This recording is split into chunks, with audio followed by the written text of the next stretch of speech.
Welcome to imaginative tales. Chapter 676। Amandina को यहां पाकर कामू दंग रह गया। उसकी हैरानी उसकी खुशी से कहीं ज्यादा थी। ऊपर की खिड़की से अमांडीना ने नीचे 4 आकृतियां देखी। उसका चेहरा घबराहट से मुड़ गया और वो घर के अंधेरे भीतरी हिस्से में गायब हो गई। आश्चर्यचकित होकर कामू ने कहा, डरो मत, हम तुम्हें सुरक्षित रखने के लिए यहां हैं। चिल्लाते हुए वो सीढ़ियों से चढ़कर ट्वानाकू के निवास की दूसरी मंजिल पर पहुंच गया। पाम मैनर की उनकी यात्रा ने लुई बेरी के सिद्धांत की पुष्टि कर दी थी। स्वप्न महोत्सव के प्रतिभागियों ने छिपे हुए द्वेष और इच्छाओं के कारण अपने कार्यों पर नियंत्रण खो दिया था। फिर भी उनका मन स्पष्ट बना रहा, जिससे संवाद संभव हो सका। कामू को यकीन नहीं था कि प्रेतग्रस्त व्यक्ति दूसरों की बातों का गलत मतलब निकालेंगे या नहीं। इसके अलावा ये विचारों की सच्ची स्पष्टता नहीं थी। उन्हें एहसास ही नहीं होता कि वे सपना देख रहे हैं, और जागने पर यह अनुभव फीका पड़ जाता। धप धप धप। कामू और रिया 2-2 सीढ़ियां चढ़ते हुए इमारत में घुसे। घर के पीछे नजरों से ओझल लकड़ी के तख्तों में लगी एक कांच की खिड़की खुली हुई थी। काले शिकार के कपड़े पहने अमांडाना फुर्ती से बाहर निकली। दीवार के उभारों और दरारों का इस्तेमाल करके वो तेजी से जमीन पर उतरी। जैसे ही उसके पैर धरती पर पड़े, उसने देखा कि एक आकृति बगल से उसे देख रही है। वो लुगानो था। उसका दाहिना हाथ खून से लथपथ था। चेहरा लाल धब्बों से भरा हुआ था। वो बहुत ही डरावना लग रहा था। अमांडीना का दिल बैठ गया। उसने अपनी पीठ ट्वानाकू के घर को सहारा देने वाले खंभे से सटा ली। मुट्ठियां कसते हुए आंखें बंद कर ली। उसी क्षण लुगानो की पलकें झुक गई। उसका मन धुंधला हो गया। वो जमीन पर गिर पड़ा और गहरी नींद में सो गया। अमांडीना की आंखें खुल गई और अब वो युद्ध में थके हुए आदमी को नींद में डालने के लिए अपनी शक्ति का उपयोग नहीं कर सकी। ऐसा करने से वो गहरी नींद में फंस जाती और केवल अपने दुस्वप्न रूप में ही कुछ कर पाती।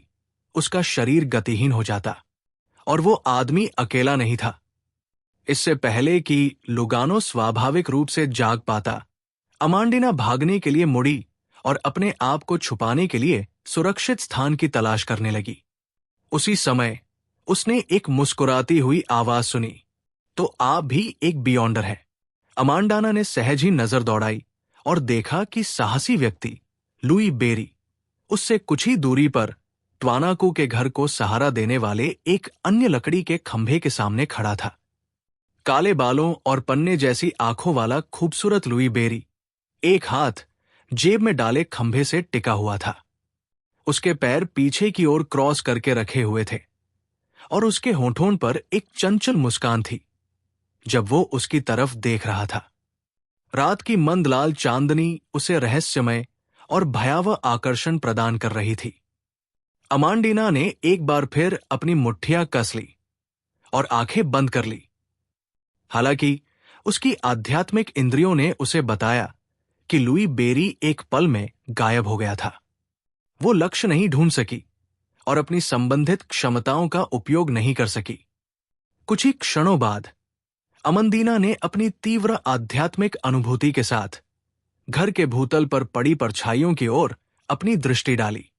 उसे वहां कुछ हलचल महसूस हुई। उसी समय अमांडीना ने एक भ्रामक और अलौकिक आवाज सुनी, हमारा आपको कोई नुकसान पहुंचाने का इरादा नहीं है। हम ड्रीम फेस्टिवल से प्रभावित नहीं हैं। अमांडीना, जो छाया में निराकार उपस्थिति को जानने के लिए अपनी आध्यात्मिक धारणा का उपयोग करने वाली थी, आश्चर्यचकित रह गई। तभी कामू और रिया दौड़कर उसी खिड़की के पास पहुंचे और अमांडाना को पुकारा, हम आपकी रक्षा के लिए यहां हैं। हमारे पास पर्याप्त आत्मनियंत्रण है। दोनों पक्षों की संख्या और ताकत का आकलन करने के बाद अमांडीना ने संदेह से पूछा, आप पर इसका असर क्यों नहीं पड़ा? बोलते हुए उसने छाया में छिपे उस निराकार प्राणी को पकड़ लिया, ये मानते हुए कि वो विरोधी समूह में सबसे शक्तिशाली है। वो साहसी लुई बेरी अगर उसे कुछ गड़बड़ नजर आती और कुछ गड़बड़ हो जाती तो सबसे पहले लुई बेरी को नियंत्रित करने से उसके बचने की संभावना बढ़ जाती। लुमियन का शरीर छाया से बाहर आ गया। उसने लुगानो की ओर देखा, जो होश में आ गया था और खड़ा हो गया था, और मन ही मन अमांडीना की गहरी आध्यात्मिक समझ की प्रशंसा की। फिर वो अमांडीना की ओर मुस्कुराया और बोला, क्या तुमने गौर किया होगा कि पिछले कुछ दिनों से हम इस घर में बार बार आ जा रहे हैं? आपका क्या हाल है? आप अपना सामान्य आत्मनियंत्रण कैसे बनाए रख पाते हैं?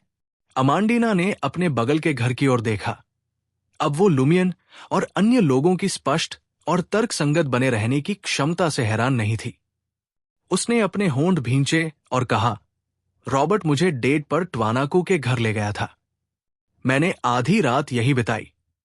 कामू का दिल दुख गया और उसने अचानक कहा, रॉबर्ट को पता है कि इस जगह में क्या खास बात है? अमांडीना ने तेजी से सिर हिलाया। वो ड्रीम फेस्टिवल को बहुत अच्छी तरह से जानता है। ट्वानाकू के साथ उसका क्या रिश्ता है? लुमियन ने सोचते हुए पूछा। अमांडीना ने एक क्षण के लिए सोचा। मुझे नहीं पता। कम से कम मैंने उनके बीच कोई रोमांटिक तनाव या कोई बातचीत नहीं देखी है। रोमांटिक तनाव से आपका क्या मतलब है? लुमियन ने सीधे तौर पर मिस्टर रॉबर्ट से ड्रीम फेस्टिवल के बारे में, उनकी जानकारी के बारे में नहीं पूछा, बल्कि उन्होंने कुछ और पूछा, क्या आप एवरनाइट मार्ग के बियॉन्डर हैं? अमांडीना ने पलकें झपकाई और झिझकते हुए कहा, एक तरह से। ऊपर जाकर कामू ने चिंता से पूछा, आपको औषधि का फार्मूला और संबंधित सामग्री कहां से मिली? जब वे बातचीत कर रहे थे तो शहर के बाहर और पूरे शहर में विभिन्न हलचलें और नारे गूंज रहे थे। अमांडीना की आंखें इधर उधर घूम गई और वह मुस्कुराई और बोली, क्या मैं जवाब न देने का विकल्प चुन सकती हूं? तुम्हारी क्या राय है? लुमियन ने उसे देखकर मुस्कुराया। अमांडीना पीछे नहीं हटी। उसने अपना सिर थोड़ा ऊपर उठाया और बिना हिले डुले लुमियन की आंखों में देखने लगी। उसने देखा कि उसकी मुस्कान अपरिवर्तित रही और उसकी पन्नहरे रंग की गहरी आंखें भावहीन रही।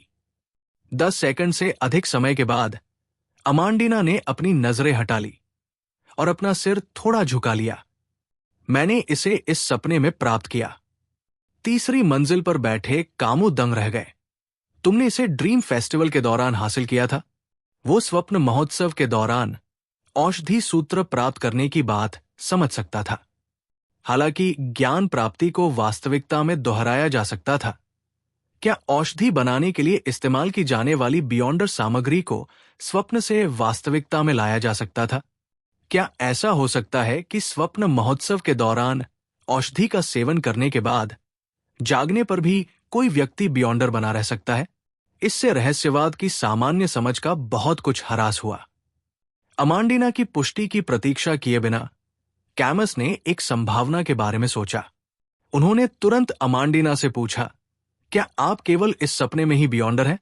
अमांडीना ने मूर्ख बनने का नाटक करना चाहा, लेकिन लुई बेरी की ओर देखने के बाद, जो उसे एक फीकी मुस्कान के साथ देख रहा था, उसने उदास होकर कहा, वास्तव में भी ऐसा ही है, लेकिन मेरे पास इसे प्रदर्शित करने के ज्यादा मौके नहीं हैं। ये कैसे संभव है? कामू ने अमांडीना की ओर देखा। उसे संदेह हुआ कि बचपन से उसे जो रहस्यमय ज्ञान मिला था वो गलत था। उसने इस संभावना पर विचार किया था कि अमांडीना झूठ बोल रही है, लेकिन वो इस लड़की पर संदेह करने को तैयार नहीं था, जो उसके दिल में विशेष स्थान रखती थी। उस समय लुमियन ने शांतिपूर्वक अमांडीना से कहा, उसकी अभिव्यक्ति अविचल थी, तुमने कोई औषधि तो नहीं पी ली है ना? अमांडीना के चेहरे पर थोड़ा सा भाव बदल गया। उसने गाल फुलाए और बुदबुदाई, अगर तुम्हें पहले से ही पता है तो तुम मुझसे अब भी क्यों पूछ रहे हो? क्या तुमने कोई औषधि नहीं पी है? कैमस, रिया और लुगानो अचंभित रह गए, लेकिन जब उन्होंने अपनी मुलाकातों को याद किया तो उन्हें अमांडीना की स्थिति की बेहतर समझ मिली। यह वास्तव में एक वरदान है, लेकिन मुझे यकीन नहीं है कि यह कैसे प्राप्त हुआ। लुमियन चुपचाप मुस्कुराया जब कामू ने घबराहट में अमांडीना से पूछा, किस दुष्ट देवता ने तुम्हें धोखा दिया? अमांडीना हक्की बक्की रह गई दुष्ट देवता? कौन सा दुष्ट देवता? इससे पहले कि कामू कुछ समझा पाते, लुमियन ने विचारमग्न होकर पूछा, आपको ये अलौकिक क्षमताएं कैसे प्राप्त हुई? अमांडीना ने उपहास किया। मैं आपको क्यों बताऊं? अगले ही पल उसने लुई बेरी की मुस्कान देखी, जिससे वो अकारण भयभीत हो गई। ये रॉबर्ट है, अमांडीना ने कांपते हुए कहा। वो मुझे बाहर जंगल में ले गया और एक बड़े काले पत्थर के पास ले गया। उसने मुझसे उस पर हाथ रखने को कहा, और फिर आप बियॉन्डर बन गई। लुगानो ने आश्चर्य और जिज्ञासा से अमांडीना को बीच में ही टोक दिया, क्योंकि वो एक सेवक के रूप में अपने कर्तव्य का पालन करने में असफल रहा था। अमांडीना ने अपना सिर हिलाया। फिर मैं सो गया सपने में। जब मैं उठा तो मेरे पास महाशक्तियां थी। क्या रॉबर्ट भी एक बियॉन्डर है? क्या उसने भी इसी तरीके से अपनी शक्तियां प्राप्त की थी? कैमस ने जोर देकर पूछा। अमांडीना ने हल्की आह भरी और कहा, वो एक बियॉन्डर है, लेकिन मुझे नहीं पता कि उसने अपनी क्षमताएं इसी तरह हासिल की है या नहीं। वो मुझे यहां डेट पर लाया था। इस सपने में आने से पहले ही वो एक बियॉन्डर था। काला पत्थर। लुमियन हिसोका के घर की निचली मंजिल से निकला और अमांडीना से मुस्कुराते हुए पूछा, रॉबर्ट कहाँ है? क्या वो यहां तुम्हारे साथ डेट पर है? अमांडाना के चेहरे पर गुस्सा और मनोरंजन का भाव था। जब उसने जवाब दिया, वो मेरे पास आने से पहले अपने दूसरे प्रेमी से मिलना चाहता था। उसका कोई और प्रेमी है? कौन? कामू ने अचानक क्रोधित होकर पूछा। अमांडीना की आंखें इधर उधर घूम गई और वो एक अजीब भाव के साथ एक क्षण के लिए झिझकी। पादरे कैली। ओह, कामू, रिया और लुगानो सदमे और भ्रम में चिल्लाए बिना नहीं रह सके। यहां तक कि लुमियन जैसा पढ़ा लिखा व्यक्ति भी अपनी भौहें उठाए बिना नहीं रह सका। अमांडीना ने अपने हाथ फैलाए और कहा, उसे महिलाएं पसंद है, लेकिन वो पुरुषों को अधिक पसंद करता है। उसने कहा कि वह मुझे सपने में इसलिए लाया था ताकि उसे महाशक्तियां मिल सकें, क्योंकि वह मेरे प्रति दोषी महसूस करता था। वो इस बात का भी आभारी था कि मैं उसे ये बात गुप्त रखने और सगाई न तोड़ने में मदद करने को तैयार थी। उसके साथ बाहर जाना, उसके साथ संबंध बनाना, उसका दूसरा पहलू जानने के बाद भी उसकी छवि की रक्षा करना। उस समय कामू और रिया चुप रहे, लेकिन लुमियन ने उनकी आंखों में एक ही अर्थ महसूस किया। आप इंटिसियन? लुमियन ने प्रसन्न होकर अमांडाना से पूछा, और तुम इसे स्वीकार कर सकती हो? अमांडीना ने गंभीरता से सोचा, क्यों नहीं? एक जीवन साथी के रूप में रॉबर्ट रुतबे, धन, ताकत, रूप और कौशल में श्रेष्ठ है। दक्षिणी महाद्वीप में इससे बेहतर विकल्प और कोई नहीं है। इसके अलावा हमारा रिश्ता भी बहुत खूबसूरत था। वो मुझसे प्यार करता है, लेकिन वो पादरे कैली से भी प्यार करता है। अमांडीना ने लुमियन की ओर मुस्कुराते हुए कहा, उसने मुझे और अधिक स्वतंत्रता देने का भी वादा किया है। अमांडीना की प्रतिक्रिया सुनकर और उस युवा तथा सुंदर लड़की को देखकर तीसरी मंजिल पर बैठे कामू को अचानक दुख का एहसास हुआ। उसके हृदय की एक विशेष सुंदरता नष्ट हो गई। लुमियन ने उसकी ओर देखा और मन ही मन उपहास किया। क्या वो अमांडीना का दूसरा पहलू देखने के लिए मानसिक रूप से तैयार नहीं था? अमांडीना ने बिना किसी दिखावे के बहुत ही संयमित तरीके से अपनी बात कहने में कामयाबी हासिल की। शायद अमांडीना ने जानबूझकर कामू के सामने इतना कुछ कहा था ताकि वह दयावश उससे प्रेम न कर सके। लुमियन ने अमांडाना की ओर रुख किया। दूसरे शब्दों में, रॉबर्ट इस समय सेंटिसियन कैथेड्रल में है? हाँ, अमांडीना ने सिर हिलाया। लुमियन ने संक्षेप में उसके शब्दों को स्वीकार किया और आदेशात्मक स्वर में कहा, तो फिर चलो हम उनसे और पादरे कैली से मिलने चलें। चैप्टर 677। अमांडीना कुछ सेकंड के लिए हिचकिचाई और फिर बोली, आपने मुझे पहले ही घेर लिया है, मेरे पास क्या विकल्प है? बोलते समय उसकी आंखें एक अजीब सी उत्तेजना और जिज्ञासा से चमक रही थी। उसके शब्दों से मानो कुछ और ही संदेश निकल रहा था। मैं नहीं जाना चाहती थी। मेरा ऐसा कोई इरादा नहीं था। तुमने मुझे सेंट सियन कैथेड्रल जाने के लिए मजबूर किया। जल्दी करो, चलो। क्या आप अपने क्षितिज को व्यापक बनाने का प्रयास कर रही हैं? लुमियन ने आलोचना की, लेकिन उनकी पोल नहीं खोली। उन्होंने हिसोका के घर की ओर इशारा करते हुए कहा, सेंट सियन कैथेड्रल जाने से पहले आइए पहले इस जगह की जांच करें। अमांडीना ने संक्षेप में उनके शब्दों को स्वीकार किया। क्या आप इसकी विशिष्टता का स्रोत खोजने का प्रयास कर रहे हैं? हार मान लो। मैंने पिछले ड्रीम फेस्टिवल के दौरान और अभी भी जांच की थी, लेकिन मुझे कुछ नहीं मिला। बोलते हुए वो तेज गति से लुमियन के पीछे चल रही थी, ये अनुमान लगाते हुए कि ये दुर्जेय साहसी व्यक्ति क्या खोजेगा। लुमियन हिसोका के घर की दूसरी मंजिल पर पहुंचा, जहां कामू और रिया पहले से ही इंतजार कर रहे थे।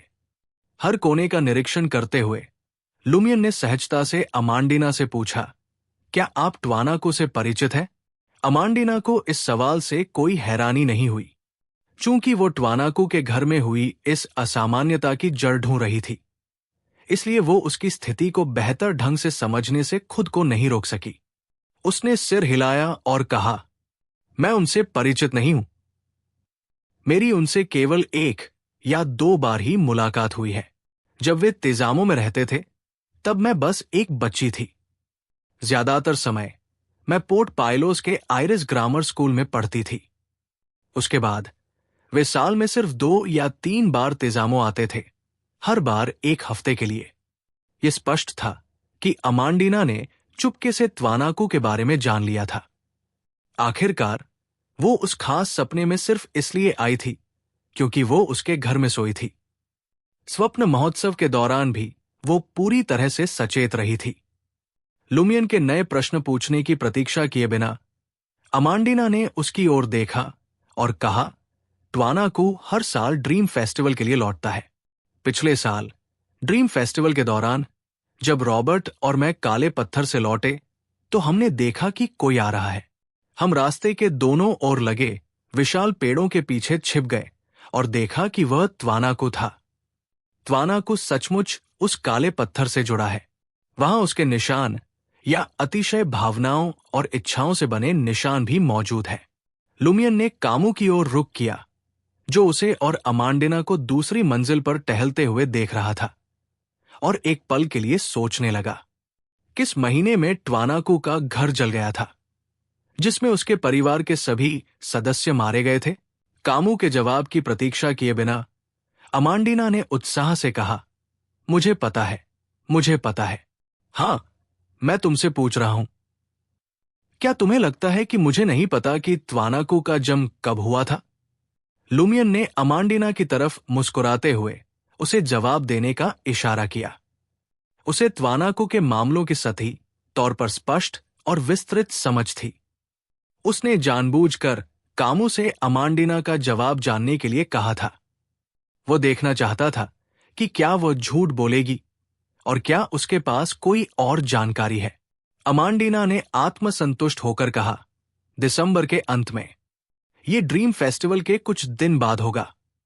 जहां तक उन्हें पता था, ट्वानाकू परिवार संभवतः स्वप्न महोत्सव के दौरान ही नष्ट हो गया था। वास्तविकता में लौटने पर उनके भाग्य का पता चलने लगा और वे अग्नि आपदा में बह गए। सवाल यह है कि इस घर ने अपने पीछे एक असामान्यता क्यों छोड़ी? उस समय ट्वानाकू परिवार के साथ क्या हुआ था, या उन्होंने क्या किया था? अपरिहार्यता क्षेत्र के स्वामी होने के नाते लुमियन ने एक ऐसा शब्द ढूंढ निकाला जो स्वप्न महोत्सव में मरने और वास्तविकता में लौटने के बाद अगले 3 महीनों में विभिन्न कारणों से मरने वालों की घटना को संक्षेप में प्रस्तुत करने के लिए बहुत ही अपरिहार्यता जैसा था। भाग्य पर लगाम। बेशक वो इस बात पर यकीन नहीं कर सकता था कि स्वप्न महोत्सव में हुई मौत असल में मौत का कारण बनेगी। हालांकि अमांडीना के हावभाव और लहजे को देखकर लुमियान को लगा कि वो भी यही सोचती है।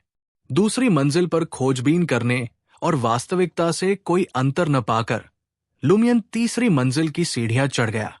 अमांडीना भी उसके पीछे पीछे चली गई।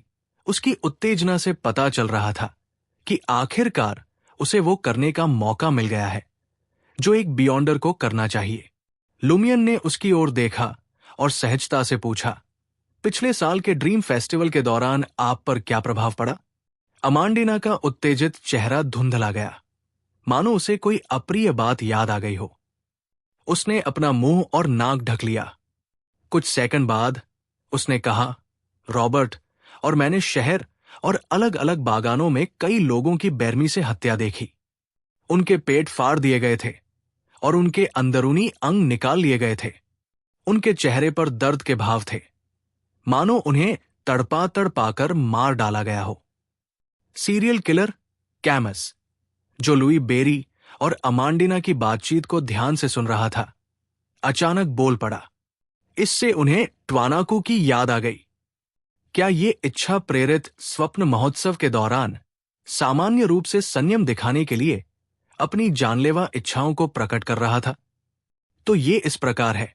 लुमियन को मोटे तौर पर समझ आ गया कि हिसोका की उन्नति का अनुष्ठान कैसे पूरा हुआ था।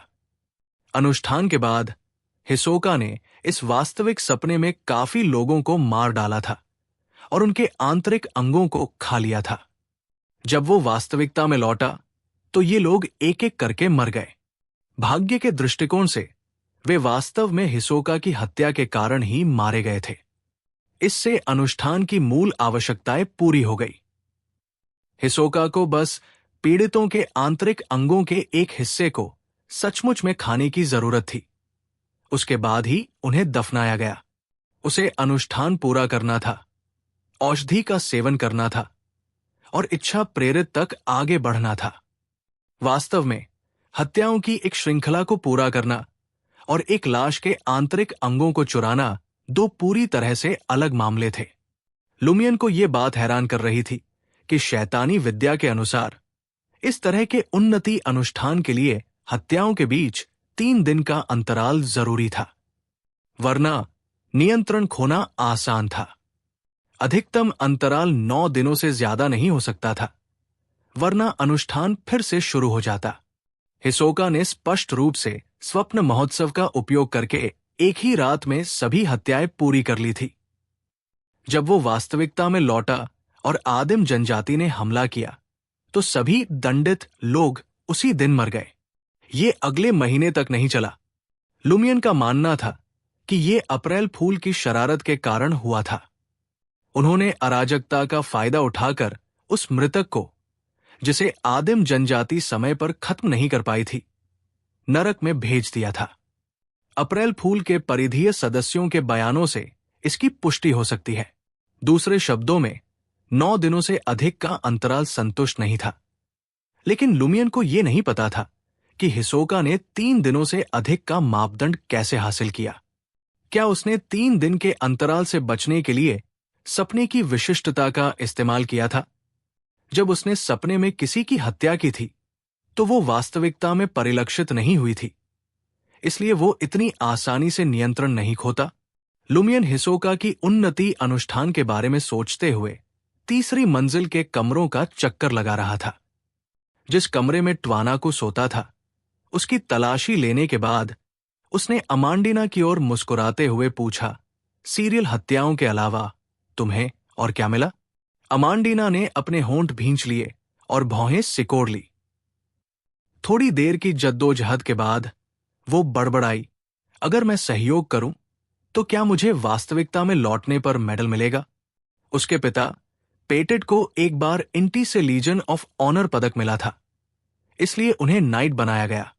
लुमियन के जवाब का इंतजार किए बिना अमांडिना ने आगे कहा, मुझे एक ऐसी महिला भी मिली जो पागल लग रही थी।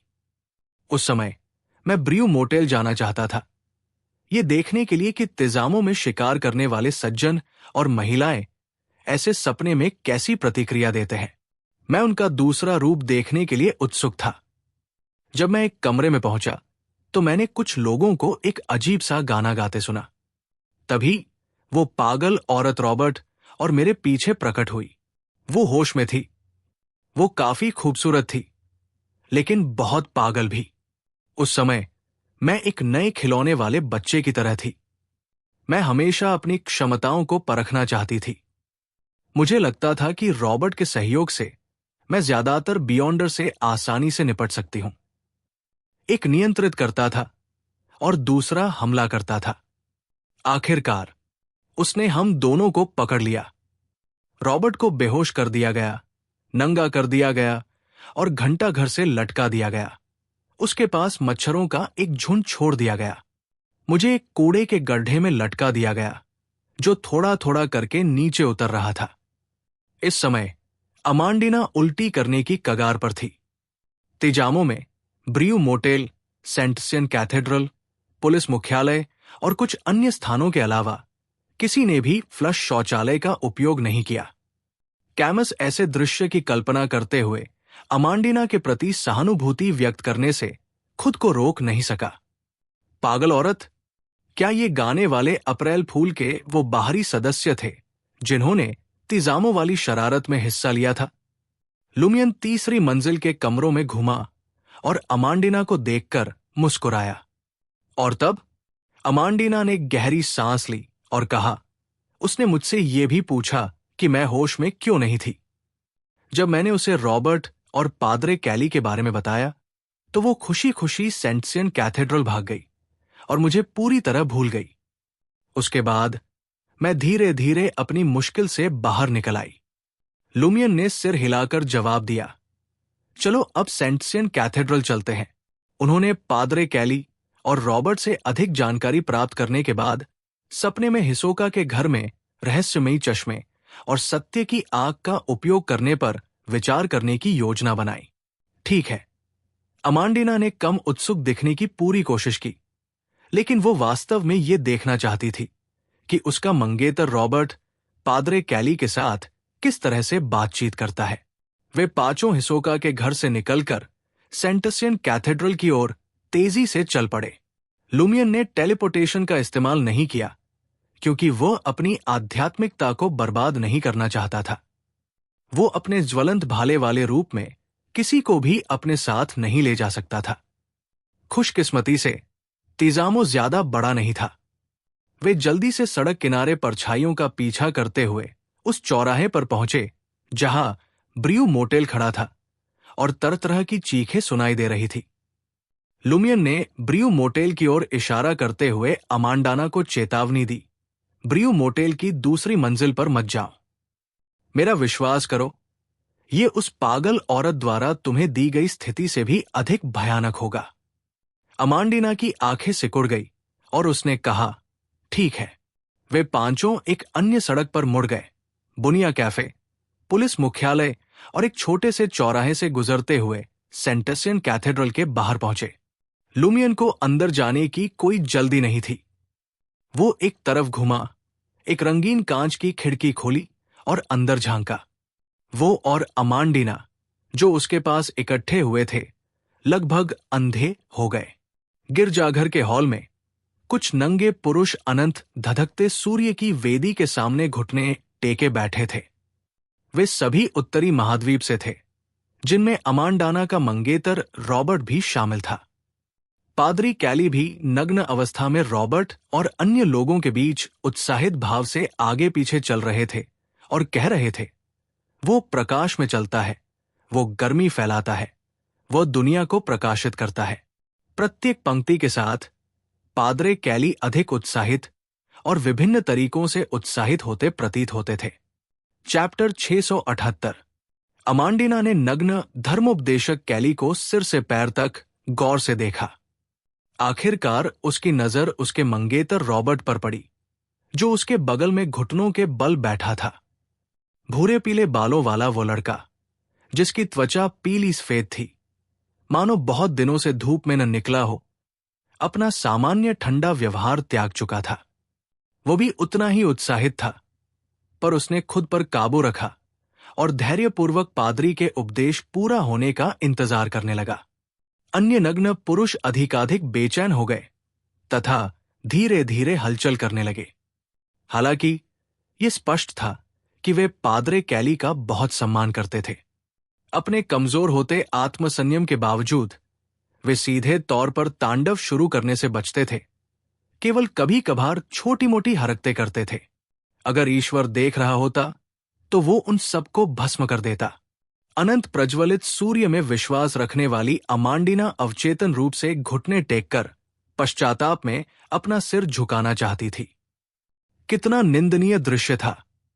खुली हुई सूर्य बाइबल को पकड़े हुए पादरे कैली ने असामान्य रूप से उत्तेजित भाव के साथ नग्न पुरुषों को शाश्वत प्रज्वलित सूर्य की शिक्षाएं देना जारी रखा। ईश्वर कहते हैं, सूर्य सभी पर न्यायपूर्वक चमकता है।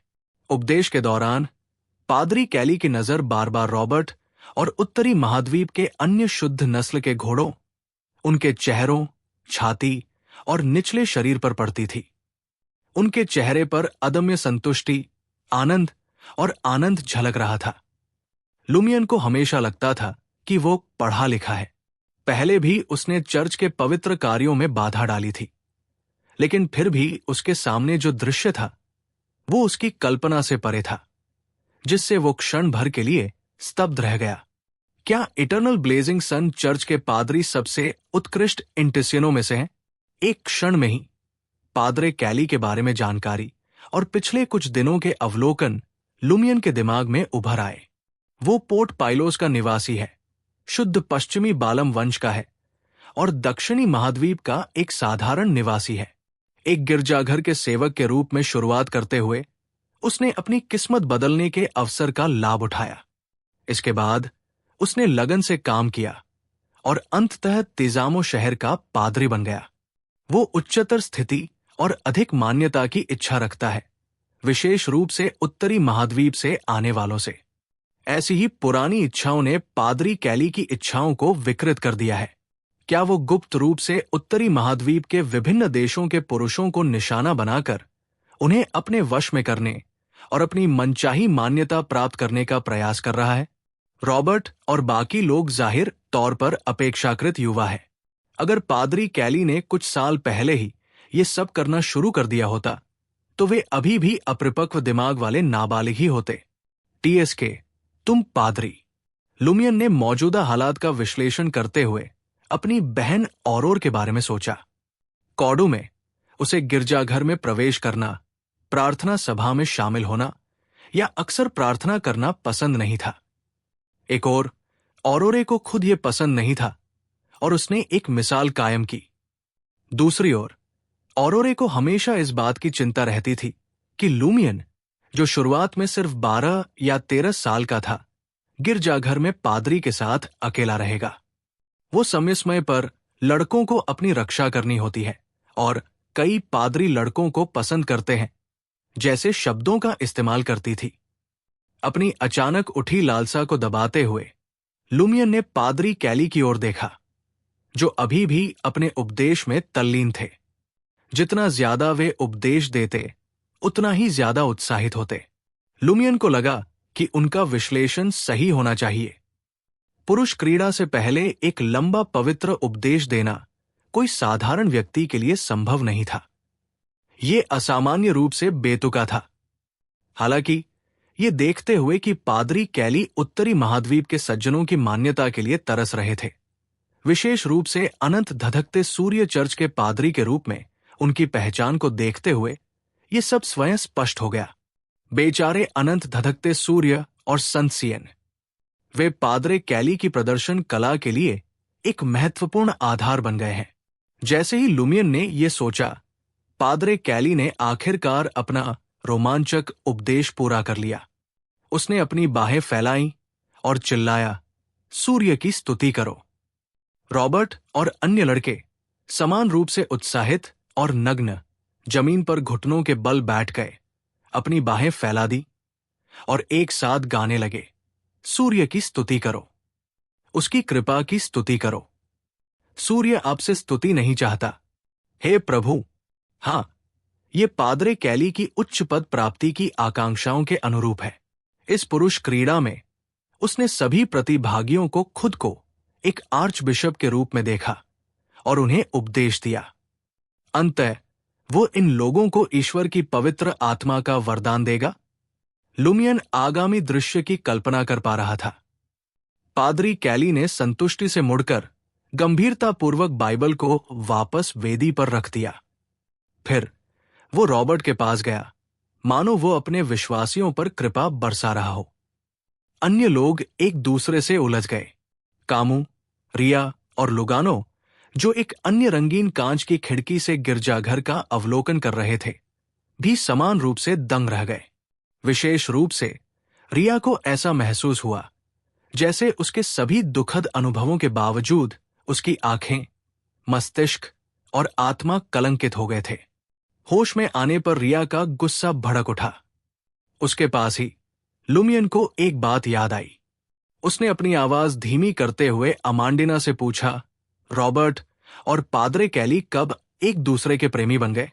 अमांडिना ने अपनी भ्रष्ट निगाहें हटा ली और एक क्षण के लिए विचार करने लगी।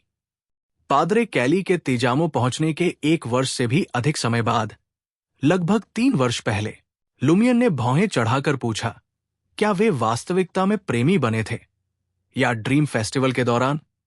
वास्तव में बिल्कुल, अमांडिना ने बिना किसी हिचकिचाहट के उत्तर दिया। कुछ तो गड़बड़ है। पादरी कैली 1 साल से ज्यादा समय से तेजामो में थे। उन्हें शांत हो जाना चाहिए था, संयमित हो जाना चाहिए था और अत्यधिक इच्छाओं और भावनाओं से मुक्त हो जाना चाहिए था। फिर भी वो रॉबर्ट और दूसरे लड़कों को क्यों निशाना बना रहे थे? लगता है पादरी कैली में कुछ असामान्यता जरूर है और ये असामान्यता स्वप्न महोत्सव के स्रोत से जुड़ी होनी चाहिए। इसीलिए उन्होंने इसकी शुरुआत की घोषणा की थी। जैसे ही लुमियन ने यह सोचा, उसने देखा कि रिया ने गुस्से से अपना धनुष उठाया और गिरजाघर की ओर निशाना साधा, जहां दृश्य असहनीय और गंदा होता जा रहा था। लगभग उसी समय ऊर्जावान पादरे कैली ने अपना शरीर घुमाया। अचानक जेब में एक हाथ डाले लुमियन की नजर गहरे भूरे रंग, धंसी हुई आंखों और पतले काले बालों वाले उस स्थानीय पादरी पर पड़ी। उसकी नंगी हालत लुमियन की आंखों में झलक रही थी। उन्होंने महसूस किया कि पादरे कैली के शरीर से एक ठंडी आभा निकल रही है, जो पूरी तरह से जमने और उनकी आत्मा को प्रतिस्थापित करने का प्रयास कर रही है। प्रेत का कब्जा तो पादरे कैली में एक रेत में बदलने की क्षमता है। इसमें कोई आश्चर्य की बात नहीं है कि जब मैंने उसकी कमजोरियों की जांच की तो मुझे एहसास हुआ कि ये केवल शरीर की गहराई में, आत्मा में ही मौजूद है। हे एक रेत अनंत धधकते सूर्य के गिरजाघर में और सूर्य के प्रकाश में उपदेश दे रहा है। किसने सोचा होगा कि ऐसा कुछ होगा? पादरे कैली की रेत शक्तियां निश्चित रूप से औषधि पीने से नहीं आई थी। उन्हें निश्चित रूप से खोजा और शुद्ध किया गया होगा। एक वरदान? लुमियन को यह एहसास हुआ। अपने अनुक्रम 5 आत्मा शरीर की ताकत पर भरोसा करते हुए लुमियन ने पादरे कैली से अपने शरीर पर नियंत्रण पाने के लिए संघर्ष किया। उसे रक्त सम्राट के आभाचन को सक्रिय करने की कोई जल्दी नहीं थी। इसके बजाय उसने अमांडिना की ओर देखा और बड़ी मुश्किल से एक एक शब्द कहा, मुझे और कैली को एक स्वप्न में प्रवेश करने दो। लुमियन जानता था कि अमांडिना की लोगों को जबरदस्ती सपनों में खींचने की क्षमता का इस्तेमाल सिर्फ आमने सामने ही हो सकता है। हालांकि पादरे कैली उस समय उससे जुड़ी हुई थी और उसकी आत्मा के शरीर में उलझी हुई थी। शायद वह उन्हें एक इकाई के रूप में देख सकती थी। जहां तक रेत्स के सपने देखने की बात है, लुमियन को अभी तक पता नहीं था। आखिरकार उसके पास अभी भी एक बैकअप योजना थी। एक जोरदार धमाके के साथ रिया के तीर ने दागदार दीवार को चकनाचूर कर दिया। कांच की खिड़की टूट गई, जिसके टुकड़े जमीन पर गिर गए। चांदी सफेद बिजली से लिपटा हुआ तीर 10 मीटर से अधिक की दूरी पार कर गया।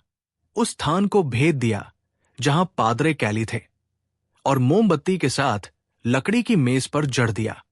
कड़कती बिजली के बीच लकड़ी की लंबी मेज टूटकर जमीन पर गिर गई, जिससे जलती हुई मोमबत्तियां चारों दिशाओं में बिखर गई। पादरी कैली के अचानक चले जाने से रॉबर्ट स्तब्ध रह गया और उसने प्रतिक्रिया व्यक्त की। उसने अपना मुंह खोला और अजीब भाषा में अजीब शब्द बोले। ओह, मानो फेसेक साम्राज्य के सुदूर उत्तर से ठंडी हवा चली हो। एक धुंधली, अजीब और अमानवीय आकृति हवा से प्रकट होकर रॉबर्ट के शरीर में समा गई। रॉबर्ट के शरीर पर कवच जैसी बर्फ की एक परत जम गई और उसके हाथ में एक विशाल, तेज और क्रिस्टलीय बर्फ की दरांती जम गई। विशाल दरांती को पकड़े हुए रॉबर्ट रिया, कामू और अन्य लोगों की ओर दौड़ा। वो जहां भी गुजरता जमीन जम जाती और दीवारों पर बर्फ के टुकड़े जम जाते। ब्रियू मोटेल की चौथी मंजिल पर चौराहे के पास एक कमरे में जब लुमियन और उसके साथी उस सड़क की ओर जा रहे थे जहां सेंटसियन कैथेड्रल था, तो पर्दे के पीछे से दो आकृतियां उभरी। उनमें से एक उत्तरी महाद्वीप की तरह दिखने वाला एक पुरुष था। उसकी गहरी हरी आंखें उसके गहरे भूरे रंग के औपचारिक सूट और काले रेशमी टॉप हैट के साथ उभरकर सामने आ रही थी। दूसरी एक महिला थी जिसकी त्वचा नाजुक थी, चेहरे की बनावट आकर्षक थी और आंखें गहरी नीली थी। उसने हल्के रंग की पोशाक पहनी हुई थी जिससे आसानी से घुमा जा सकता था और मोतियों से सजी पंखों वाली टोपी पहनी हुई थी। ये वही जोड़ा था जिसे लुमियन ने देर रात ब्रियू मोटेल में आते जाते देखा था। वे आधिकारिक ड्रीम फेस्टिवल शुरू होने से मात्र 10 मिनट पहले तिजामो पहुंचे थे। उस समय पुरुष और महिला की आंखें साफ थी। उनमें कोई भी अतिशय भावना या क्रिया नहीं थी। गश्ती दल का तिजामो में अचानक पहुंचना दरअसल इसलिए हुआ क्योंकि उन्हें यहां समस्या का पता चल गया था।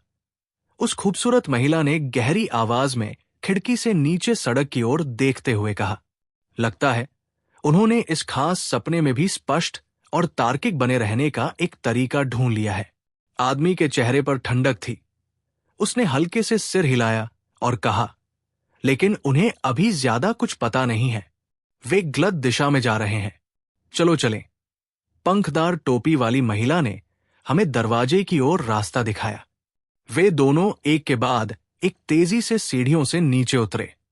जैसे ही वे दूसरी मंजिल से गुजरे, रोशनी में महिला, रंगीन पोशाक पहने एक व्यक्ति अचानक रुक गया और फुसफुसाया, क्या तुम कुछ अजीब सुन रहे हो? हाफ टॉप हैट पहने व्यक्ति ने कुछ सेकंड तक ध्यान से सुना। उसके बाद उसे दूसरी मंजिल पर स्थित एक कमरे से आती हुई हल्की चबाने की आवाज सुनाई दी। ध्वनि बिना रुके जारी रही। चैप्टर 679। बर्फ के कवच से सुसज्जित और बर्फ को काटने वाली दरांती को खींचते हुए रॉबर्ट को अपने, रिया और लुगानो के सामने वाली रंगीन कांच की खिड़की की ओर दौड़ते हुए देखकर कामू ने तुरंत अपनी विशेष रूप से निर्मित रिवॉल्वर निकाली और उसे आगे की ओर निशाना बनाया। उस क्षण उसके पैर ठंडे हो गए और उसका शरीर जम गया, जिससे उसके जोड़ सुस्त हो गए और उसकी कलाइयां कांपने लगी। अपनी आंख के कोने से कैमस ने देखा कि यद्यपि रॉबर्ट वास्तव में उसके पास नहीं पहुंचा था, लेकिन जमीन पर जमी बर्फ और दीवार पर जमी बर्फ की परतें पहले ही उसके पास पहुंच चुकी थी। 10 से 20 मीटर के दायरे में ठंड बढ़ गई, जो सुदूर उत्तर जैसी थी। एक झटके के साथ रिया ने चांदी की बिजली से लिपटा एक और तीर छोड़ा। रॉबर्ट ने न तो कोई चाल चली और न ही कोई बचाव किया। अपनी बाजुओं में ताकत लगाते हुए उसने बर्फीली दरांती को आगे की ओर घुमाया। झनकार, दरांती ने तीर को दूर फेंक दिया तथा पीछे बिजली की एक छोटी सी चमक छोड़ दी जो रॉबर्ट के शरीर की ओर दौड़ी। तड़तड़ाहट की आवाजों के बीच रॉबर्ट एक क्षण के लिए सुन्न हो गया। फिर वो रिया और अन्य लोगों की ओर दौड़ पड़ा। कामू आश्चर्यचकित रह गए। उसे इस बात पर कोई आश्चर्य नहीं हुआ कि रॉबर्ट इतनी आसानी से बर्फ काटने वाली दरांती को नियंत्रित कर सकता था और एक विशाल बर्फ क्षेत्र बना सकता था, बल्कि उसे इस बात पर आश्चर्य हुआ कि रॉबर्ट उसकी ओर दौड़ा था और 5 मीटर के दायरे में आने ही वाला था। क्या वो मेरी मानसिक भेदन क्षमता के बारे में नहीं जानता? क्या उसे ये नहीं पता कि साइकिक पियर्सिंग की प्रभावी सीमा 5 मीटर है? क्या ऐसा हो सकता है कि उसने कभी आर्बिटर मार्ग के मिड सीक्वेंस बियॉन्डर का सामना या उससे लड़ाई नहीं की हो? यह सच है, कामू ने सोचा। गश्ती दल या एडमिरल गार्ड में किसी को भी नहीं पता कि रॉबर्ट और मिस अमांडिना बियॉन्डर है। ड्रीम फेस्टिवल के दौरान बियॉन्डर शक्तियां प्राप्त करने के बाद वे शायद बाहरी दुनिया में उनका ज्यादा इस्तेमाल नहीं करते। वे अपनी पूरी क्षमता केवल वार्षिक ड्रीम फेस्टिवल के दौरान ही प्रकट कर पाते हैं। चुनने के लिए बियॉन्डर के ज्यादा दुश्मन नहीं हैं। ये विचार कैमस के मन में कौंध रहे थे। उसने मौके का फायदा उठाया। जैसे ही रॉबर्ट 5 मीटर के दायरे में आया, उसकी आंखों में बिजली सी चमक उठी। मानसिक भेदन। बिजली की 2 कौंधें निकली और रॉबर्ट के सिर में जा लगी। रॉबर्ट ने एक भयानक चीख निकाली और दर्द से तड़पते हुए आगे की ओर गिर पड़ा। उसने बर्फ हटाने वाली दरांती को एक तरफ फेंक दिया था। रिया का तीर एक बार फिर धनुष की डोरी पर चढ़ा, सहज ही रॉबर्ट के इशारे पर। उसकी आंखों में क्रोध की ज्वाला भड़क उठी, जो उसके शरीर के भीतर से फूट पड़ी और उसकी मांसपेशियां शक्ति के उभार से फूल उठीं। उग्र प्रहार। ये वो भयंकर आघात था जो रिया ने अपने क्रोध के माध्यम से अर्जित किया था। ये नाविक मार्ग से अनुक्रम 8 के क्रोध के लोक से आया था। संचित क्रोध को मुक्त करके उसका आक्रमण बहुत बढ़ गया था। रिया इस समय इस सीक्वेंस में थी, लेकिन उसके हाथ में जो शिकार का धनुष था वो एक शक्तिशाली बियॉन्डर वस्तु थी। ये एक ऐसा दुर्जेय हथियार था जिस पर उसने तेजामो पहुंचने से पहले अपनी सारी बचत खर्च कर दी थी। इसे थंडर क्लैप एक्सप्लोजन कहा जाता था और इसे 2 साल तक इस्तेमाल किया जा सकता था। जल्द ही रॉबर्ट का लड़खड़ाना बंद हो गया, लेकिन साइकिक पियर्सिंग के कारण होने वाले तेज दर्द से वो उबर नहीं पाया। वो एक पल के लिए वही जम गया। बिना किसी हिचकिचाहट के रिया ने बिजली की चमक में घिरे तीर को देखा और धनुष की डोरी पर से अपनी पकड़ ढीली कर दी। तीर तो निकल गया, लेकिन उस पर चमकती बिजली अजीब तरह से 2 टुकड़ों में बंट गई। एक तीर को फंसाता रहा, जबकि दूसरा दाहिनी ओर तेजी से भागा। रिया की पुतलियां फैल गई। वो समझ नहीं पा रही थी कि ऐसा क्यों हुआ। सहज ही उसने अपना सिर घुमाया और बिजली के अलग हुए बोल्ट का उसके गंतव्य तक पीछा किया। तभी उसने देखा कि लुई बेरी खिड़की के सहारे झुका हुआ है। नीचे उतरते समय उसकी आंखें कसकर बंद थी। कुछ सेकंड पहले लुई बेरी के शब्दों को सुनकर अमांडीना ने भ्रम और उत्तेजना के मिश्रण के साथ उसे पकड़ लिया था। चूंकि आपने ये कहा है, इसलिए मैं औपचारिकता नहीं निभाऊंगा। उसकी आध्यात्मिक समझ में लुई बेरी की आत्मा उस दुष्ट आत्मा से जुड़ी हुई थी जो अपने शरीर के विभिन्न अंगों को युद्ध भूमि की तरह इस्तेमाल करते हुए भयंकर प्रतिरोध कर रही थी। हालांकि शरीर का स्वामी स्पष्ट रूप से नुकसान में था। ऐसी परिस्थितियों में अमांडीना उन्हें अलग नहीं कर सकती थी। वो अस्पष्ट रूप से समझ रही थी कि लुई बेरी ने उसे दूसरे पक्ष के सिर पर ताला लगाने और उसकी आत्मा को अपनी आध्यात्मिकता से उलझाने का निर्देश क्यों दिया था। लुमियन, जिसने अमांडीना को अपनी क्षमताओं का उपयोग करने को कहा था, हकलाते हुए अपनी जेब में अपना बायां हाथ डालने के लिए संघर्ष कर रहा था। उसका बायां हाथ उसकी पतलून या शर्ट की जेब में नहीं था, बल्कि उसके ट्रैवलर बैग में था। सेंटसियन कैथेड्रल के बाहर पहुंचने और रंगीन कांच की खिड़की को खोलने के बाद लुमियन ने अपना बायां हाथ अपने ट्रैवलर बैग में डाल लिया था, ताकि किसी भी समय कोई उपयुक्त रहस्यमय वस्तु निकाल सके। वो आसन्न युद्ध की तैयारी कर रहा था। यदि यह सपना न होता तो संभवतः उसका हाथ उसकी शर्ट की बाई जेब में होता, जहां श्रीके की उंगली थी। रेत द्वारा पूरी तरह से नियंत्रित होने से पहले लुमियन ने अपने ट्रैवलर बैग से एक ब्रोच को निकालने के लिए संघर्ष करने और उसे पुनः प्राप्त करने के लिए एक रीपर की आत्मा की शक्ति पर भरोसा किया। यह धूसर सफेद बिजली के आकार का ब्रोच था, जिसे फ्यूरी ऑफ द सी के नाम से जाना जाता था। लुमियन ने ब्रोच को कसकर पकड़ लिया और देखा कि अमांडीना दीवार से टिकी हुई है। उसने अपनी मुट्ठियां भींच ली और आंखें बंद कर ली। उसके विचार अचानक धुंधले हो गए और उसकी पलकें भारी हो गई। वो सो गया और धीरे धीरे दीवार से नीचे सरक गया। पादरे कैली का शरीर शांत हो गया। रेत भी सोया हुआ लग रहा था। ये पता नहीं था कि वो खुद सो जाएगा या उस पर शरीर धारण करने का नकारात्मक प्रभाव पड़ा होगा। अमांडीना ने आंखें खोली और ये देखकर खुश हो गई। वो खुद की तारीफ करना चाहती थी। एक कड़कती हुई ध्वनि के साथ रिया के तीर से अलग हुई बिजली की चमक लुमियन पर गिरी और वो अनेक छोटे छोटे विद्युत सर्पों में परिवर्तित हो गई, जो उसके चारों ओर रेंगने लगे। ये fury of the sea brooch का नकारात्मक पक्ष था। अगर लुमियन इसे सिर्फ अपने साथ रखता तो भी बारिश में बाहर निकलते समय बिजली गिरने की संभावना बहुत ज्यादा थी, और अगर वह इसे किसी और पर हमला किए बिना पहनता तो बिजली गिरने की संभावना काफी बढ़ जाती। लुमियन का मानना था कि चूंकि समुद्र के रोश वाला ब्रोच बरसात के दिनों में बिजली को आकर्षित कर सकता है, इसलिए इसमें बिजली के लिए विशेष आकर्षण था। ऐसी स्थिति में हालांकि बारिश नहीं हो रही थी, अगर पास में बिजली गिरने का कोई और स्रोत होता तो क्या होता? इस बात की बहुत अधिक संभावना थी कि ये किसी और की बिजली का एक हिस्सा आकर्षित कर ले। बिजली के झटके के दर्द से उत्तेजित होकर लुमियन, जिस पर अब दुस्वप्न क्षमता का असर नहीं रहा था, अचानक अपने सपने से बाहर आ गया। उसे होश तो आ गया, लेकिन उसका शरीर सुन नहीं रहा। उन्होंने और पादरे कैली ने भी इसका अनुभव किया। जैसे ही रेत को होश आया, उसने सहज रूप से लुमियन के शरीर से खुद को अलग कर लिया ताकि वो विद्युत धारा के नुकसान से खुद को दूर रख सके। उसका चेहरा कांच के सबसे नजदीक वाले शीशे पर दिखाई दे रहा था। उसकी आकृति अस्पष्ट थी। इस अवसर का लाभ उठाते हुए लुमियन ने भूरे सफेद बिजली के आकार का ब्रोच पहना और अपने ट्रैवलर बैग से रिवॉल्वर निकाला। उसने अपना दाहिना हाथ उठाया और व्रेत कैली पर निशाना साधा, जो स्तब्ध रह गया था। लुमियन की दृढ़ आंखों में व्रेत के विभिन्न रंग झलक रहे थे। लुमियन की दृष्टि में पीलापन तेजी से फैल गया। टकराना।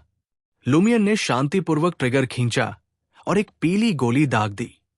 जैसे ही उसने ऐसा किया, समुद्र के रोश ब्रोच पर चांदी सफेद बिजली चमक उठी, जो तुरंत गोली में प्रवेश कर गई और उसकी सतह के चारों ओर लिपट गई। ये ब्रोच की एक खासियत थी। हर वार पर इसे पहनने वाले को बिजली का झटका लग सकता था।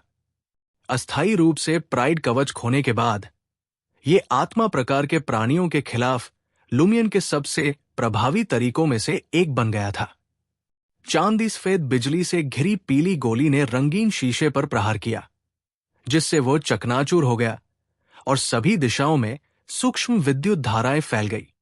हालांकि ये पादरे कैली से चूक गया। जैसे ही लुमियन ने ट्रिगर खींचा, रेत शीशे से गायब हो गया और तुरंत गिरजाघर के ऊपर लगे क्रिस्टल झूमर की शीशे जैसी सतह पर छलांग लगा दी। दर्पण झपकना। दूसरी ओर रिया का तीर रॉबर्ट पर सटीकता से लगा, जिससे एक भारी वस्तु के टकराने जैसी जोरदार आवाज हुई। दरार। रॉबर्ट के शरीर को ढकने वाला बर्फ का कवच तुरंत टूट गया और टुकड़ों में बिखरकर जमीन पर गिर पड़ा। कड़कती बिजली के सांपों के हमले से उसके शरीर से जुड़ी धुंधली छाया मुक्त हो गई और शून्य में गायब हो गई। बर्फ के कवच ने उसे ज्यादातर नुकसान से बचा लिया था, इसलिए रॉबर्ट पर कोई असर नहीं हुआ। हालांकि उसकी छाती में जकड़न महसूस हुई और उसका शरीर कुछ देर के लिए सुन्न हो गया। उस पल उसे कपड़े न पहनने का पछतावा हुआ। उसकी आत्मा को जगाने के लिए जरूरी कई सामग्रियां उसके कपड़ों में छिपी थी, जैसे पूर्णिमा का सार तेल या शव धूप औषधि। बहुत कम आत्माएं थी जो बिना किसी सामग्री के सुरक्षित रूप से उससे संवाद कर सकती थी। अभी जो थी वो सबसे शक्तिशाली थी। कैमस की विशेष रिवॉल्वर और रिया के तीरों को अपनी ओर निशाना साधते देख रॉबर्ट चिंतित हो गया। उसने ऐसी परिस्थितियों में आत्मा संचार की कोई विधि सोची जो पूरी हो सके। दर्द से घबराकर उसने अपनी जीभ काट ली। उफ! उसने अपनी जीभ की नोक से लार के साथ मिला हुआ खून थूक दिया, जिससे उसके गले से एक अजीब सी आवाज निकली। गिरजाघर की पत्थर की ईंटों के नीचे से दो पत्थर जैसे हाथ बाहर निकले, रॉबर्ट के शरीर को पकड़ा और उसे जमीन के नीचे खींच लिया। कुछ समय बाद जमीन दलदल की तरह नरम हो गई और हवा में खून अचानक गायब हो गया। कामू की गोलियां और रिया के तीर एक के बाद एक आए, लेकिन उनसे जमीन पर पड़ी पत्थर की ईंटों पर केवल चिंगारियां ही निकली। आत्मा माध्यम कैमस ने इस अवसर का उपयोग रॉबर्ट के मार्ग और अनुक्रम के बारे में अपने निर्णय को संशोधित करने के लिए किया। क्या वो वास्तव में मिस अमांडीना के समान विचारधारा वाले व्यक्ति नहीं है? क्या उसने भी अपनी महाशक्तियां काले पत्थर से प्राप्त नहीं की थी? कामू जल्दी से कुछ कदम पीछे हटे, कारतूस का थैला निकाला और रिवॉल्वर को पुनः लोड करना शुरू कर दिया। मतानी के अधिकारियों के एक सदस्य के रूप में अलग अलग प्रभावों वाली बियॉन्डर गोलियां प्राप्त करना अपेक्षाकृत आसान था। भले ही गश्ती दल न तो धनी था और न ही उसके पास ज्यादा संचय था। आखिरकार वहां अनंत धधकते सूर्य चर्च, भाप और मशीनरी के देवता चर्च, पृथ्वी माता चर्च और अनगिनत साहसी लोग आते जाते रहते थे। इसके अलावा गश्ती दल को रोज स्कूल ऑफ थॉट और न्यूमिनस एपिस्कोपेट की कुछ शाखाओं से सतर्क रहना पड़ता था। उन्हें लक्षित तैयारी करनी पड़ती थी। कामू ने तेजी से सुनहरी शुद्धिकरण गोलियां रिवॉल्वर के सिलेंडर में डाली और उसे बंद कर दिया। उसी समय पादरे कैली, जो एक अन्य रंगीन कांच की खिड़की पर कूद गए थे, पुनः प्रकट हुए। उसने अपना मुंह खोला और एक तीखी चीख निकाली जिसने कान के पर्दों और आत्मा शरीर को नुकसान पहुंचाया। आह! रेत चीख। चैप्टर 680 कैमस, जिसने अभी अभी अपने रिवॉल्वर सिलेंडर में शुद्धिकरण गोलियां भरी थी, ने अपने दिमाग में एक तीव्र स्थिर ध्वनि सुनी। उसकी आंखों के सामने दुनिया उससे अलग होती दिख रही थी। पारदर्शी कांच का एक टुकड़ा उसके और वास्तविकता के बीच एक दीवार बन गया था। रेत की चीख के नीचे कांच पर दरारें दिखाई देने लगी, जो आत्मा के शरीर तक फैल गई। लुमियन, रिया, लुगानो, अमांडीना, रॉबर्ट, जो अभी अभी वेदी के पास जमीन से रेंगकर बाहर आए थे, और दूसरे नंगे आदमी जो बेथाशा बचकर भाग रहे थे, उनके कानों में एक हल्की सी चकनाचूर कर देने वाली आवाज गूंजी। इससे उनके कानों में तेज दर्द, नाक में खून और उनकी आत्मा की गहराइयों में वेदना दौड़ गई। लगभग सभी लोग अपनी जगह पर जम गए, मानो किसी अदृश्य तूफान में फंसी नाजुक चीनी मिट्टी की वस्तु हो। साधारण दिखने वाले नग्न पुरुष बिना किसी आवाज के बेहोश हो गए। उनकी आंखों, नाक, मुंह, कान और त्वचा से खून बह रहा था। हालांकि लुमियन, जो सीक्वेंस 5 रीपर तक पहुंच गया था, उसे सबसे कम नुकसान हुआ और वो सबसे तेजी से ठीक हो गया। बर्फ के पतले क्रिस्टल जैसे तीर उस पर छोड़े गए। उनके तीरों के सिरे ठंडी रोशनी से टिमटिमा रहे थे। एक क्षण में लुमियन ने निर्णय ले लिया। उसने क्षति से बचने के लिए न तो छाया प्राणी का रूप धारण किया और न ही छाया में प्रवेश किया, न ही उसने झुकने का प्रयास किया। इसके बजाय उसके शरीर पर धधकती सफेद लपटें भड़क उठीं। वो एक जलते हुए सफेद भाले में बदल गया और दरवाजे के करीब रंगीन कांच की खिड़की की ओर कूद गया, जहां उसका सामना बर्फ के क्रिस्टल जैसे तीरों से हुआ। पादरे कैली अपनी गहरे भूरे रंग की त्वचा और भयावह भाव के साथ वहां खड़े थे। अमांडीना रेत की चीख से उबरने वाली दूसरी लड़की थी। उसने उस राजसी धधकते सफेद भाले को अपनी ओर तेजी से आते बर्फ के क्रिस्टल जैसे तीरों से टकराते देखा। चुपचाप धधकते सफेद ज्वाला भाले के सामने बर्फ के क्रिस्टल तीरों का एक हिस्सा वाष्पित होकर सफेद गैस में बदल गया, जबकि आसपास के तीर तेजी से पिघल गए और भाप में बदल गए। पानी की भाप से बनी सफेद धुंध हवा में छा गई। हालांकि धधकता सफेद भाला काफी मंद पड़ गया था और तेजी से जलना बंद हो गया था, फिर भी वो भेदता हुआ सीधे रंगीन शीशे की ओर बढ़ रहा था, जिससे पादरे कैली की आकृति दिखाई दे रही थी। इसी तरह के बर्फ के क्रिस्टल जैसे तीर सफेद धुंध को चीरते हुए अमांडीना, कामू, रिया और लुगानो पर गिरे। हालांकि वे या तो पिघल गए या काफी सिकुड़ गए, जिससे उनकी गति कम हो गई। अमांडीना और कामू, जो अभी अभी रेत की चीख से बचकर निकले थे, आसानी से बच निकले। हालांकि रिया और लुगानो समय पर प्रतिक्रिया नहीं दे पाए और बर्फ के क्रिस्टल के तीरों से घायल हो गए। उन्हें बस हल्का सा दर्द हुआ, मानो किसी बच्चे ने उन्हें बर्फ का गोला मारा हो।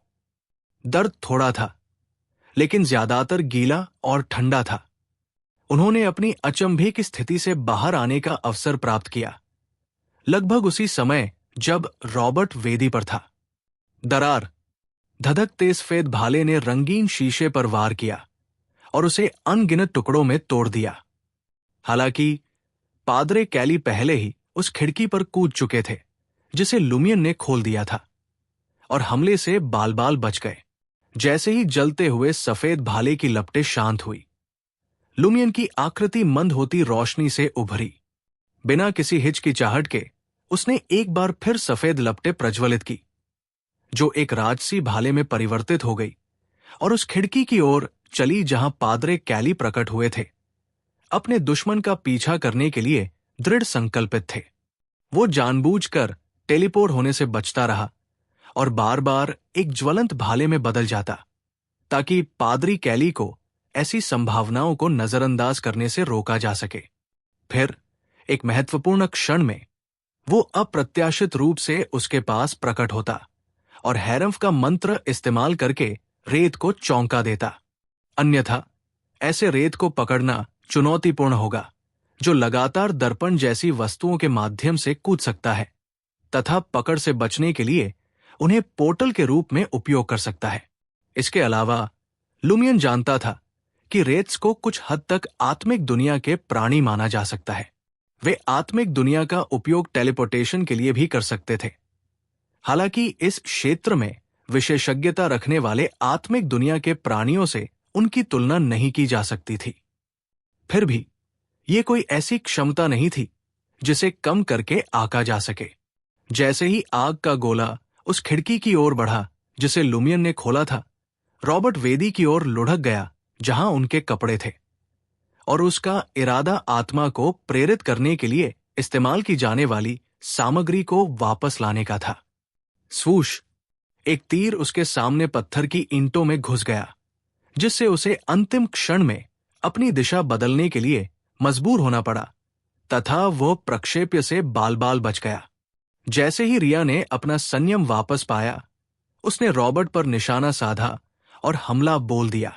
वो और कामो दोनों का मानना था कि लुई बेरी अकेले ही पादरे कैली को संभाल सकता है, इसलिए उनका मिशन रॉबर्ट को रोकना और इस प्रमुख व्यक्ति को पकड़ना था, ताकि वो युद्ध में हस्तक्षेप न कर सके। जैसे ही गोली चली, पादरी कैली का शरीर कांच की खिड़की से गायब हो गया और उसकी उपस्थिति का कोई निशान नहीं बचा। पास ही खड़ी अमांडिना की आंखों में नग्न गिरे हुए पादरी की छवि प्रतिबिंबित हो रही थी। अमांडिना ने प्रतिरोध करना चाहा, लेकिन उसका शरीर शीघ्र ही ठंडा पड़ गया। धीरे धीरे उसकी इच्छा शक्ति का उल्लंघन होने लगा, क्योंकि एक अज्ञात शक्ति ने उसके कार्यों पर नियंत्रण कर लिया। छन छन की आवाजों के बीच लुमियन का धधकता हुआ सफेद भाला रंगीन कांच को भेदता हुआ गिरजाघर के बाहर जा गिरा, जो अमांडाइना से 3 से 4 मीटर दूर था, जिसकी गर्मी रात की ठंडी हवा में फैल रही थी। जैसे ही आग बुझी, लुमियन प्रकट हुआ, जो सुनहरी भूसी की टोपी, सफेद शर्ट और काली बनियान पहने था। उस पल अमांडिना के हाथ अनायास ही उठ गए थे। उसके खूबसूरत चेहरे के कोनों पर एक भयावह और आत्मसंतुष्ट मुस्कान उभर आई। चलो भी, मुझ पर हमला करो। अमांडिना सबसे पहले घायल होकर मर जाएगी। अगर शरीर मेरी रक्षा नहीं कर सकता, तो भी मैं समय रहते कूद सकती हूं और अपनी जगह बदल सकती हूं।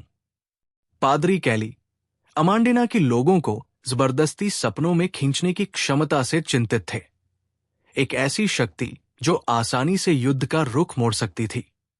इस बार उन्होंने उच्च क्रम के दुश्मन लुई बेरी के बजाय उसे अपने वश में करने का फैसला किया, ताकि लुमियन के हमलों के खिलाफ उसे ढाल के रूप में इस्तेमाल कर सके। जैसे ही पादरी कैली ने अमांडिना के शरीर को एक भयावह और आत्मसंतुष्ट मुस्कान के साथ छेड़ा, उसने देखा कि लुई बेरी के होठों पर एक चमकदार मुस्कान उभर आई। एक रेत के रूप में पादरे कैली को एक मजबूत आध्यात्मिक पूर्वाभास हुआ और उसने अचानक अत्यधिक खतरे को महसूस किया। हाँ, लुमियन की हंसी से एक हल्की सी पीली रोशनी फूट पड़ी और अमांडिना पर पड़ी, जो 3 से 4 मीटर दूर खड़ी थी, और उसकी आत्मा तथा पादरे कैली को भी, जो समय पर मिरर ब्लिंक का उपयोग नहीं कर सके, घेर लिया। लुमियन को सचमुच ये एक सुखद आश्चर्य लगा। आप नाइटमेयर की क्षमताओं के बारे में जानते हैं, लेकिन क्या आप ये नहीं जानते कि हैरफ के जादू से कैसे बचा जाए? ओह, तुम्हें सच में नहीं पता। तुम्हें इस क्षमता का पता नहीं है, और नहीं तुम्हें पता है कि मैं इसके काबिल हूं। हालांकि एक रेत होने के नाते तुम लगातार मिरर जंप कर सकते हो, फिर भी तुम मेरे एक साथी से चिपके रहने और मुझसे कुछ मीटर की दूरी पर रहने पर अड़े रहते हो। ये कैसा विश्वास है? क्या आपके पास पर्याप्त युद्ध अनुभव नहीं है?